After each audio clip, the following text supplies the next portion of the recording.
shelves or projects will be going in chronological order.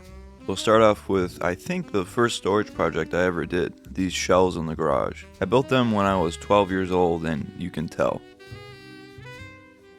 These are L brackets, which are not meant to be used for shelves, giving them almost no structure. But you gotta start somewhere, and I remember thinking these were the coolest thing on the planet at the time. I remember this being pretty easy to build, although I don't use it as much as I'd like to. When I do use it, I use it for shots like these, which give an interesting effect. Tripod on top, and that's about it. If you were to buy one of these brand new, they're extremely expensive, so it was a no-brainer just to make one.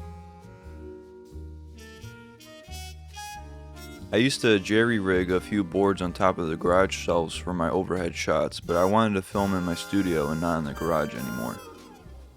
I saw what Van Neistat used for his overhead shots and basically stole his idea.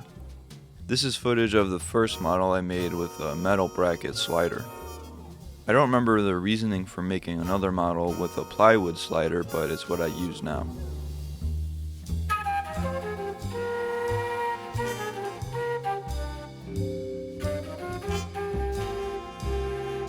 I'll be making a third model soon for 2 reasons. The legs aren't square, which has been driving me crazy for the last 2 years, and it needs to be a little bit taller for the new macro lens. I used little squeeze clamps for a temporary fix to the squareness problem. This was originally my only desk, and it was before I had a desktop computer.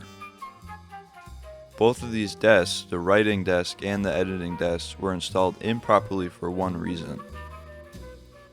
These large shelf brackets were screwed into the anchors when they should have been screwed into studs. I don't know why I did it like that, but my 15-year-old brain decided it was a good idea, and so did my 18-year-old brain for the editing desk. But I suppose it gives them character now and sag. The editing desk was finished with polyacrylic, and the writing desk was first put in unfinished. This gave it these sort of beautiful scars until a year and a half later when I put plexiglass on top. It's labeled Veteran Crack because it was a veteran employee at Lowe's who cut the glass for me. I think he said he was in the Army or maybe the Marines. Anyway, I guess the blade was dull, so it didn't cut all the way, so when he tore it off, it cracked. He offered to cut another one, but this cut took him about 20 minutes with a dull blade, so I said, no, it's fine. And you don't really see it anyway. Veteran Crack.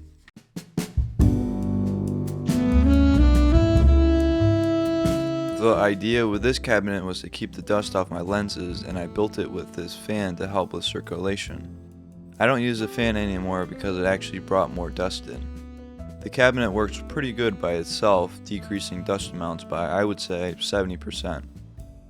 I've attached some mementos to the door, almost like a fridge. This is the sensor and housing of my old GoPro. As you can see, nothing's built right on this thing. I built it with a jigsaw, so nothing is square either. There are 2 cabinets in my studio, and if you couldn't tell, one was made here with the tools I have, and one was made in my high school wood shop. There we had table saws, miter saws, routers, planers, joiners, bandsaws, etc. We also had a CNC machine which I used for the rail which the door moves along. This is by far the hardest project I've ever done, mainly because each joint and every cut had to be pretty close to perfect. Otherwise, the door wouldn't move.